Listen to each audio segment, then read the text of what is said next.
Gagawin po natin upuan to mga katoto sa bangka natin ilalagay. Hindi po maiwasan magkaroon ng sunog oh. Kasi masyado siya makapal eh. Para magkaroon ka po ng obrang ganito, kailangan matyaga tayo. Ito naman eh hindi na po mabubulok. Kaya lang, mabigat gawin.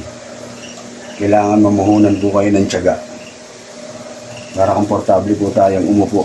Hindi po siya mabubulok.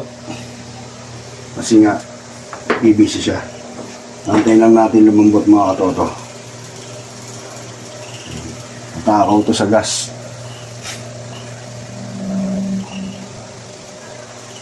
Abangan nyo na lang po mga katoto pag kinabit natin sa bangka. Kailangan po natin mahuhunan ng tiyaga.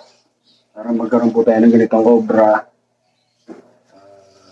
Matibay po ito sa araw at hindi po mauupos ng ganong kadali.